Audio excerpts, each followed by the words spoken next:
Do you find yourself stressing over finding the perfect brush for your next painting? Are you waiting impatiently for budget to reveal itself so you can get that perfect set of brushes that you just know will take your painting to the next level? Are you postponing your next project because you just feel like you don't have the perfect brushes to do it with?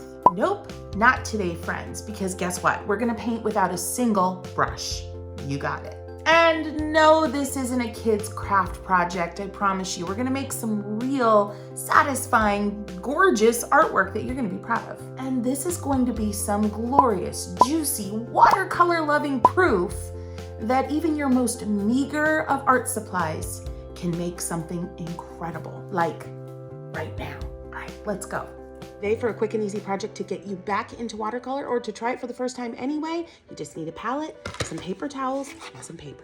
Get that paper wet. I'll use a spray bottle, but however you want to do it. Smooth out the wet with a paper towel. Here's where it gets crazy. Wrap that paper towel around your finger. This is your brush. You're gonna dip and you're gonna sketch. You're gonna dip and you're gonna sketch. I'm going like super abstract, friends. If the paper doesn't feel damp enough, spray it again. And you're gonna dip, you're gonna sketch. And just have fun with it.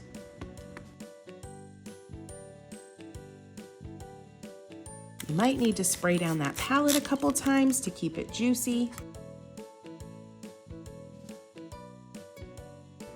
Make patterns.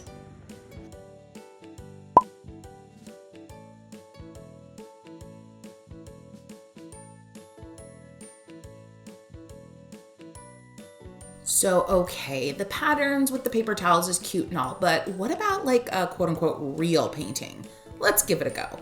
Now, I'm working in my Etchr watercolor sketchbook, but honestly, if I were gonna do this again, I would definitely use my Academy or something a little more robust with a little more texture on the page to hold up to the extra friction this particular technique causes. This is a go-to landscape scene that I do during exercises that allow me to just get into the exercise and not think too much about the subject matter. So if you have subject matter like that, I actually talk about it a lot, your comfort subject matter. I'll link the video below. Go ahead and use that for this exercise. A couple of things that I thought about as I was working through this landscape.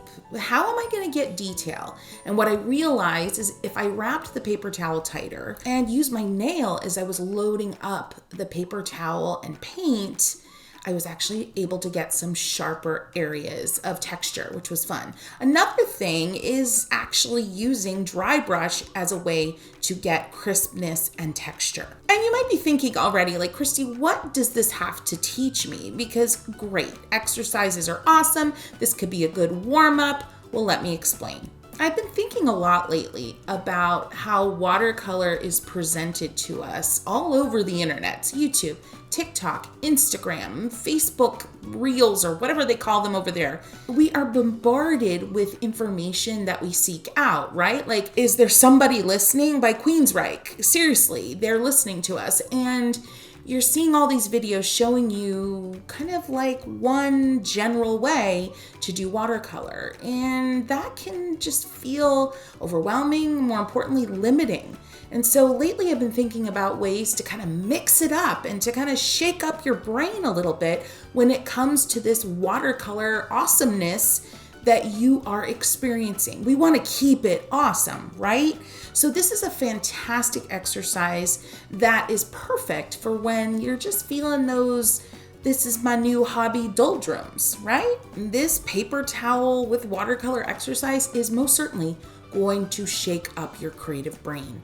And that, my dear friends, is such a good thing for you to experience. It really is. It could change everything. I look back on my art career from when I was a young child. Yeah, it wasn't really a career then, but you know what I mean, to now.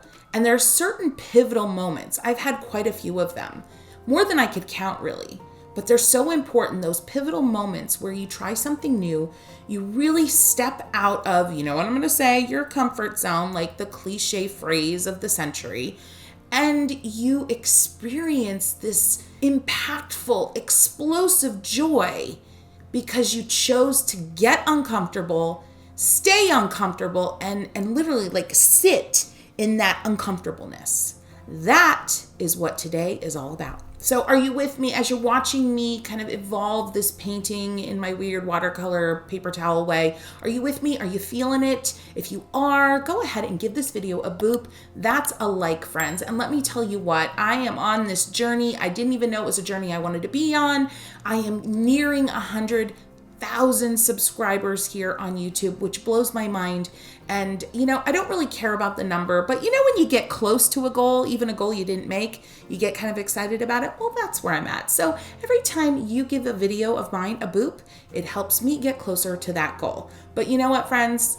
The most important part of this channel and what I experience here is what you experience here. The stories that you're telling me in comments, and you share so much, and it means the absolute world to me. So just know that is what it's really all about here. I just think it's important for me to kind of mention again the paper here. You can kind of notice how this Etchr Sketchbook is pilling. And honestly, it's because I am using a little bit more pressure. It's probably a little bit of paper towel particles. So definitely would suggest using a heavier cold press watercolor paper, and you'll be a lot better off. Now, if those moments of texture, the pilling are bothering you, you can kind of add some clean water to an area, and it usually helps those particles of paper disperse a little bit and smooth out. I guess in a way, this is like an elevated form of finger painting, but don't be fooled. This is such an elegant way to kind of undermine in a really useful way all the things that you've learned up until now. Sometimes we need to do that. We need to undermine ourselves to propel ourselves forward. Now, don't forget, you can also re-wet the page, respray the page, use a clean brush, re-wet areas where you want to get more flow and explosion. And you're probably going to want to change up that watercolor covered paper towel often so things don't get muddy.